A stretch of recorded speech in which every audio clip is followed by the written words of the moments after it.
Welcome to COP29 in Baku, Azerbaijan, where once again world leaders gather to debate, discuss and hopefully do something about the climate crisis. This event started on the 11th of November 2024 and will run through for 2 weeks to 22nd November 2024.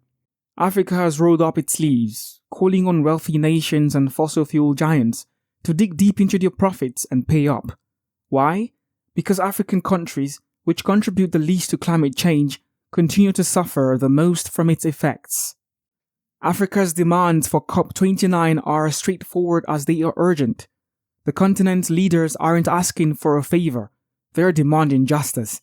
Africa is asking for the climate damages tax to hold polluters accountable, directing funds toward reparation for loss and damage suffered by marginalized communities.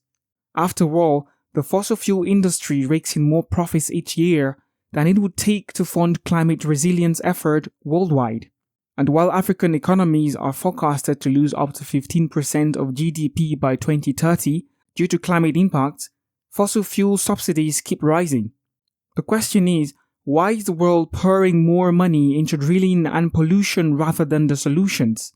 If climate finance was really a priority, wouldn't we see African nations, who bear the brunt of climate impacts, at the forefront of the finance line?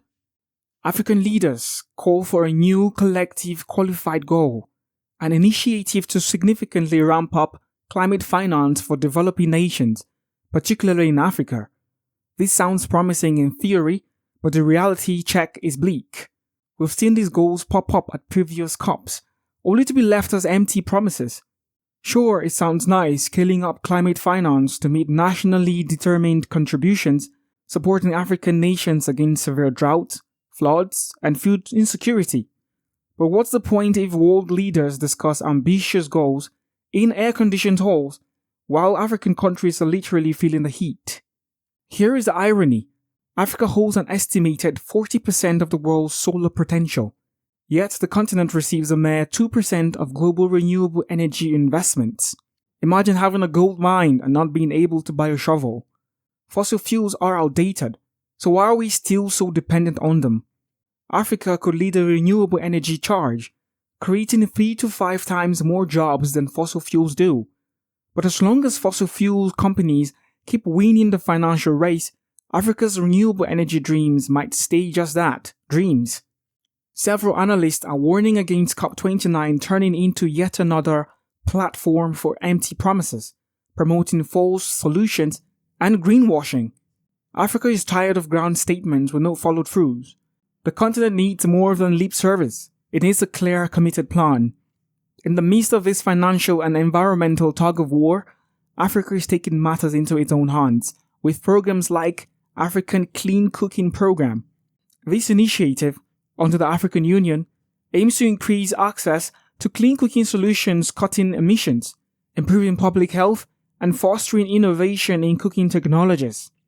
Tanzania, Ghana, Kenya, and others are blazing the trail, promoting cleaner, more efficient cooking options like LPG and improved cook stoves.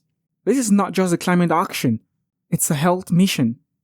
Tanzania's Women Clean Cooking Support Program is a standout effort, launched at COP28 by President Samia Suluhu Hassan.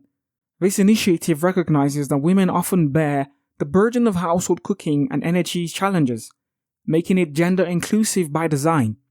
Ghana's push for LPG and Kenya's expansion into affordable LPG cooking solutions show that African countries aren't waiting for handouts, they're actively addressing the problem. At the end of the day, Africa's demands are simple but revolutionary. Implement the climate damages tax, pour real finance into climate resilience, transition from fossil fuels, and put safeguards against greenwashing. These demands are not unrealistic, they are necessary for Africa's survival. COP29 represents an opportunity, a chance to take concrete actions instead of offering vague promises. African countries are standing up, asserting their rights to climate justice. They are not waiting for handouts but calling for accountability. Climate finance is not a luxury, it's a necessity. If COP29 is to make any meaningful progress, it has to move beyond conferences and put its money where its promises are. Let Baku be the place where the world finally listens to Africa, where real solutions replace empty promises, and where climate justice is not just a slogan but a reality.